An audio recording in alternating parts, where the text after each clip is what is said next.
नमस्कार साथियों, आज हम गणित विषय में वर्ग एवं वर्गमूल के बारे में विस्तृत अध्ययन करते हैं। अभ्यास प्रश्नों सहित। तो दोस्तों शुरू करते हैं आज का ये वीडियो। सर्वप्रथम परिभाषा के रूप में वर्ग क्या होता है? जब किसी संख्या को स्वयं उसी संख्या से गुणा किया जाए तो उससे प्राप्त संख्या उस संख्या का वर्ग कहलाती है। उदाहरण के रूप में 1 का वर्ग 1 गुणा 1 बराबर 1, 7 का वर्ग 7 गुणा 7 बराबर 49, 8 का वर्ग 8 गुणा 8 बराबर 64। इस प्रकार स्पष्ट है कि किसी संख्या का अगर वर्ग निकालना है तो उसी संख्या को उसी संख्या से गुणा किया जाए। अगला है सम संख्याओं का वर्ग हमेशा सम संख्या होती है। सम संख्या का मतलब जिस संख्या का इकाई का अंक अर्थात लास्ट डिजिट 0, 2, 4, 6 या 8 में से हो तो उनका वर्ग जो है हमेशा सम संख्या होगी। कुछ उदाहरण है जैसे 4 का वर्ग 16, 6 का वर्ग 36, 8 का वर्ग 64, 2 का वर्ग 4, 10 का वर्ग 100। यहाँ इन सभी सम संख्याओं के वर्ग सम संख्या में देख सकते हैं आप। अगला है विषम संख्याओं का वर्ग हमेशा विषम संख्या होती है। विषम संख्या है वो संख्या है जिनका इकाई का अंक 1, 3, 5, 7 या 9 में से हो तो उनका वर्ग हमेशा सम संख्या होगी। जैसे कुछ उदाहरण 3 का वर्ग 9, 5 का वर्ग 25, 7 का वर्ग 49, 9 का वर्ग 81 और 1 का वर्ग 1। यहाँ स्पष्ट है कि इन सभी संख्याओं के वर्ग जो है वो विषम संख्या के रूप में है। एक पूर्ण वर्ग की इकाई का अंक केवल 1, 4, 0, 1, 4, 5, 6 या 9 में से होगा। यानी कि अगर कोई संख्या पूर्ण वर्ग है तो उसका इकाई का अंक 2, 3, 7 या 8 नहीं हो सकता। इकाई का अंक 2, 3, 7 या 8 नहीं हो सकता। उदाहरण देखते हैं इसका।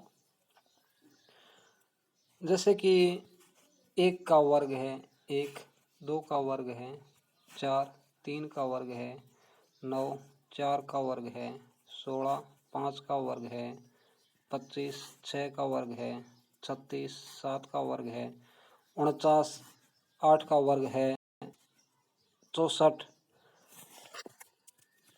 9 का वर्ग है 81 और 10 का वर्ग है 100। यहाँ स्पष्ट है कि किसी भी संख्या के वर्ग के मान में जो इकाई का अंक है उसका मान 2, 3, 7 या 8 में से नहीं है। देख सकते हैं आप कहीं भी 2, 3, 7, 8 मान इकाई के अंक में पूर्ण वर्ग संख्या में नहीं है। अगला है उस संख्या का वर्ग जिसकी इकाई का अंक 1 या 9 हो 1 पे समाप्त होता है। उदाहरण देख लेते हैं। जैसे 19 का वर्ग होता है 361 और 11 का वर्ग होता है 121। दोनों जो है 1 पर समाप्त हो रहे हैं, इकाई का 1 पर। जिस संख्या का इकाई अंक 2 या 8 हो, उदाहरण देख लेते हैं। 12 का वर्ग 144 और 18 का वर्ग 324। दोनों जो है इकाई के अंक 4 पे समाप्त होते हैं। तीसरा देखते हैं 3 या 7। जैसे 13 का वर्ग होता है 169 और 17 का वर्ग होता है 289। तो दोनों यानी कि जिसका इकाई का अंक 3 या 7 हो उनका वर्ग हमेशा 9 पर समाप्त होगा। अगला है 4 या 6। 4 या 6 के बारे में उदाहरण है। जैसे 14 का वर्ग 196 और 16 का वर्ग 256। तो यहाँ स्पष्ट है कि जिस संख्या का इकाई का अंक 4 या 6 है उसका वर्ग हमेशा 6 पे समाप्त होगा। देख सकते हैं आप, यानी कि उसका उस संख्या के वर्ग का इकाई का अंक 6 होगा।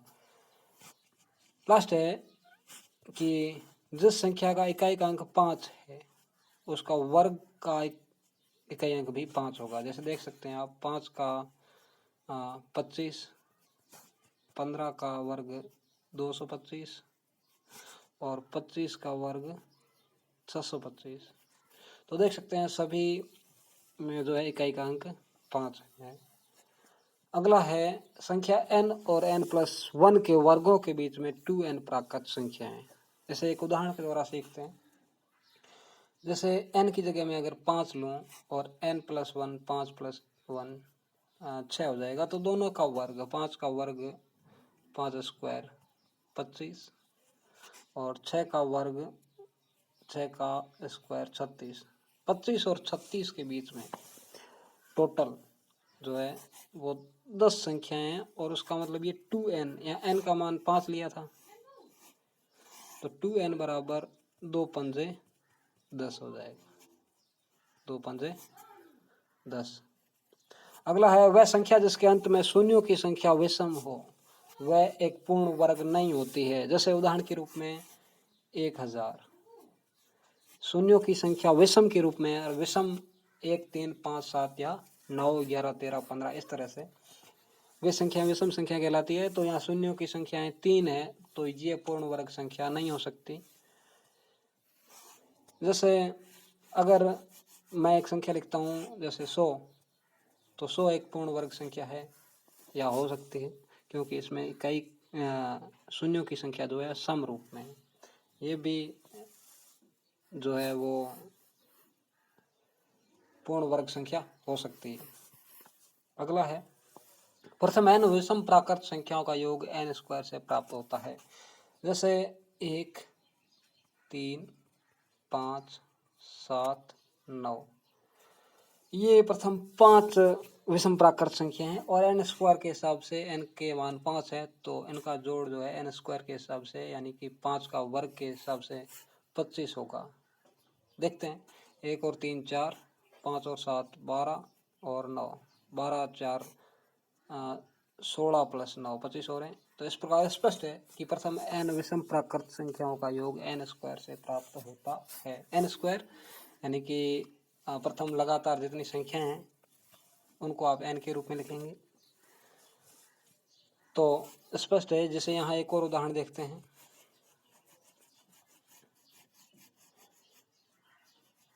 जैसे कि 1 3 5 7 9 11 13 और 15, तो इनका जोड़ जो है वो 8 प्रथम लगातार प्राकृत संख्या है, तो 8 का वर्ग यानी कि n का स्क्वायर 64 होगा इनका जोड़। अगला है वर्गमूल ज्ञात करने की अभाज्य गुणनखंड विधि। यहाँ एक संख्या दी हुई है 90, उसका पता लगाना है कि ये पूर्ण वर्ग है या नहीं। तो सबसे पहले 2 का भाग, यहाँ सबसे छोटी अभाज्य संख्या 2 का भाग दिया 42 और अभाज्य गुणनखंड जो है आप भाजकता के नियम मैंने 1 से 10 तक पहले एक वीडियो में, वो वीडियो आप मेरे YouTube चैनल के प्ले लिस्ट में जाके देख सकते हैं। 1 से 10 तक का भाजकता नियम, आपको अंक या संख्या दिखते ही आप सही अंदाज लगा लोगे कि उस संख्या में 2 3 4 5 संख्या का भाग जाएगा या नहीं। तो यहाँ आप देख सकते हैं 45, 3 का भाग 15 बार, 15 में 3 का भाग 5 बार और 5 में 5 का भाग 1 बार। तो यहाँ जो 3 का युग्म बना है 2 और 5 का युग्म नहीं बना है, तो ये एक पूर्ण वर्ग संख्या नहीं है। एक उदाहरण देखते हैं। जैसे कि 900, इसका पता लगाते हैं ये पूर्ण वर्ग है या नहीं। 2 का भाग दिया 300, फिर 2 का भाग दिया 150, फिर 2 का भाग दिया 75।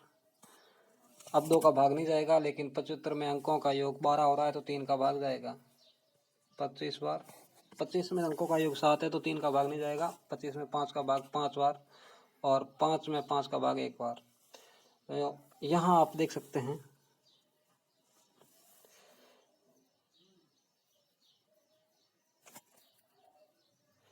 सॉरी, ये यहाँ मिस्टेक हो गई है। 2 का भाग 900 में 450, फिर 2 का भाग 225, 225, फिर इनके अंकों का योग हो रहा है 9, तो 3 का भाग जाएगा,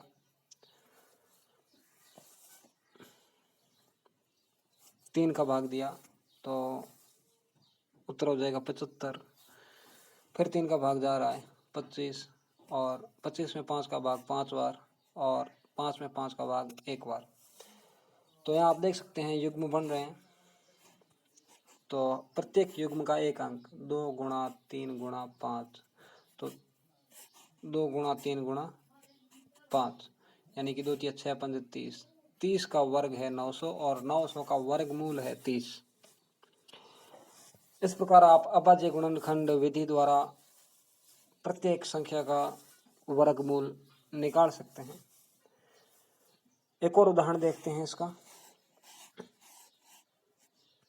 जैसे कि 8 का वर्गमूल निकालना है, तो 8 में 2 का भाग जा रहा है 4 बार, 4 में 2 का भाग 2 बार, और 2 में 2 का भाग 1 बार। तो इसका एक तो युग्म बन रहा है तो 2, और दूसरे का युग्म नहीं बन रहा है तो इसको आप वर्गमूल में लिख देंगे। तो यानी कि 8 का वर्गमूल है 2 वर्गमूल 2। अब अभ्यास प्रश्न हल करने का प्रयास करते हैं। निम्न में से कौन एक विषम संख्या का वर्ग है? विषम संख्या का वर्ग हमेशा विषम संख्या होती है। तो यहाँ एकमात्र विषम संख्या 361 है, बाकी सभी जो है सम संख्याएं हैं। तो ये सम संख्याओं का वर्ग हो सकता है, विषम संख्याओं का वर्ग नहीं हो सकता। तो इसका आंसर हो जाएगा बी। अगला है, निम्न में किस संख्या में इकाई के स्थान पर 1 होगा? यानी कि जिस संख्या का इकाई का अंक 1 या 9 है उसका वर्ग में भी इकाई का अंक 1 होगा। जैसे यहाँ 19 में इकाई का अंक 9 है तो इसका वर्ग का जो इकाई अंक होगा वो 1 होगा। अगला, 18 का वर्ग और 19 के वर्ग में कितनी प्राकृत संख्या है? 18 का वर्ग, वैसे सूत्र के अनुसार 2n, n का मान यहाँ 18 है तो 2 × 18 36 संख्याएं होगी। 18 का वर्ग है 324 और 19 का वर्ग है 361। दोनों के बीच में टोटल 36 संख्याएं हैं। अगला सवाल, निम्न में से कौन एक पूर्ण वर्ग नहीं है? जिस संख्या का इकाई का अंक 2, 3, 7 या 8 में से हो वो संख्या पूर्ण वर्ग नहीं हो सकती। तो यहाँ इसका सीधे आंसर है सी, ये संख्या पूर्ण वर्ग नहीं हो सकती। अगला, एक पूर्ण वर्ग में इकाई के स्थान पर कभी भी नहीं हो सकता 2, 3, 7 या 8। तो इसका आंसर हो जाएगा डी। निम्न वर्ग है, यानी कि 196 किसका वर्ग है?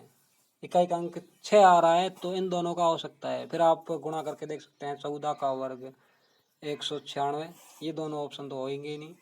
और 16 का वर्ग होता है 256। तो क्वेश्चन के अनुसार 196 14 का वर्ग है। निम्न में से कौन एक सम संख्या का वर्ग है? सम संख्या का वर्ग हमेशा सम संख्या होती है। तो सीधा ये एक सम संख्या है और ये एक सम संख्या का वर्ग होगा। ये 12 का वर्ग है। बाकी आप देख सकते हैं ये 13 का वर्ग है, ये 21 का वर्ग है और ये 25 का वर्ग है। 12 के अलावा ये तीनों विकल्प में जो है विषम संख्याएं हैं। अगला, अंक 9 पर समाप्त होने वाली संख्या के वर्ग के इकाई का अंक होगा। 9 पे समाप्त होने वाली, जैसे 9 का वर्ग 81 और 19 का वर्ग 361। इन 9 पे समाप्त होने वाली संख्या के इकाई वर्ग का इकाई का अंक 1 होगा। इसका आंसर हो जाएगा सी। अगला, निम्न में से किसमें इकाई के स्थान पर 4 होगा? ये इकाई अंक इसका 4 है, तो इसका जो वर्ग होगा इसका इकाई अंक 6 होगा। 4 चौके 16 के हिसाब से। इसका 2 दूनी 4, इसका 7 7 49 और इसका 5 25 यानी कि इकाई अंक 5। तो इसका आंसर हो जाएगा बी। अगला है 5 का वर्ग और 6 के वर्ग के बीच में कितनी प्राकृत संख्या है? 5 का वर्ग 25 और 6 का वर्ग 36 और सूत्र के हिसाब से 2n यानी कि 2 गुणा 5 10। तो स्पष्ट है कि 25 और 36 के बीच में 10 प्राकृत संख्याएं हैं, तो इसका आंसर हो जाएगा बी। अगला है निम्न में से कौन एक पूर्ण वर्ग नहीं हो सकता? जिस संख्या का इकाई अंक 2 3 7 या 8 में से हो वो कभी भी पूर्ण वर्ग नहीं हो सकता। इसका आंसर हो जाएगा सी। अगला है उत्तरोत्तर विषम संख्याओं 1 3 5 7 9 11 13 और 15। ये टोटल संख्याएं हैं 8 और सूत्र के हिसाब से प्रथम n विषम प्राकृत संख्याओं का योग n स्क्वायर के बराबर होता है, यानी कि n स्क्वायर बराबर 8 का स्क्वायर यानी कि 64। देख सकते हैं आप 1 और 3 4 4 और 5 9 7 16 9 25 11 36 13 49 49 और 15 64। तो इसका आंसर हो जाएगा बी। अगला है प्रथम n विषम प्राकृत संख्याओं का योग होगा n स्क्वायर। जैसे छोटा सा उदाहरण लेते हैं 1 3 और 5। ये प्रथम 3 विषम प्राकृत संख्या, इनका योग हो रहा है 9। तो सूत्र के हिसाब से n स्क्वायर 3 का स्क्वायर या 3 प्रथम लगातार विषम प्राकृत संख्या हैं। अगला है